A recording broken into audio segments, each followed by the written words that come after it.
તો આનાથી શું થઈ શકે છે, શું ફાયદો થઈ શકે, જરા વન નેશન વન ઇલેક્શનથી જરા એ પણ સમજી લઈએ. તો સૌથી મોટો જે છે આપણો સોર્સ છે, રિસોર્સ, આપણા જે પૈસા છે, આપણો સમય છે, એ સૌથી વધારે બચી શકે છે. કારણ કે 5 વર્ષમાં એટલી બધી ચૂંટણી આવે છે કે ચૂંટણી દરમિયાન થતા કરોડોના ખર્ચમાં, કરોડો કરતાં અબજો રૂપિયા આપણે લખીએ, અબજો ખર્ચમાં પણ એનો બચત થશે, અબજો રૂપિયાનો બચત થાય.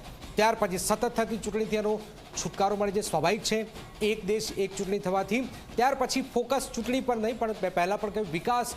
કારણ કે 5 વર્ષમાં એટલી બધી ચૂંટણીઓ આવે છે કે વારે તહેવારે આચારસંહિતા લાગુ થઈ જતી હોય છે, અને જેના કારણે 2-3 મહિના તો આમને આમ ખોરવાઈ જતા હોય. સતત આચારસંહિતાથી છુટકારો મળે. સામાન્ય જિલ્લા પંચાયત, તાલુકા પંચાયત ચૂંટણી આવે, એમાં પણ આચારસંહિતા લાગે, વિધાનસભામાં લાગે, લોકસભામાં લાગે, તો આચારસંહિતા સતત લાગતું રહે છે. કાળા નાણાં પર મેન જે છે, કાળા નાણાં પર આનાથી રોક લાગશે.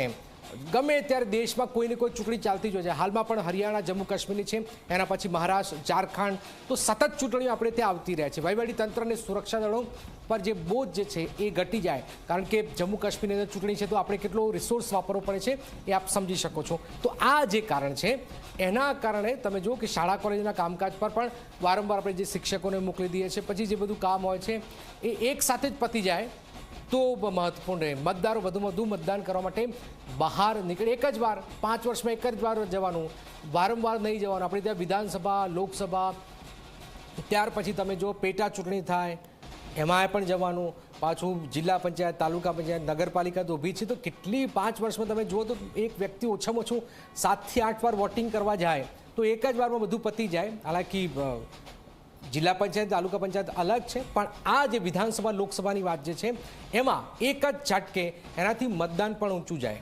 આ એક મહત્વપૂર્ણ છે કે લોકો મતદાન કરવા પણ જાય. એક જ સાથે મારા ગુજરાતનો પણ વિધાનસભાના સભ્યને ચૂંટાઈ લેવાનો અને એ દેશ માટે લોકસભાનો પણ સભ્યને ચૂંટી લેવાનો.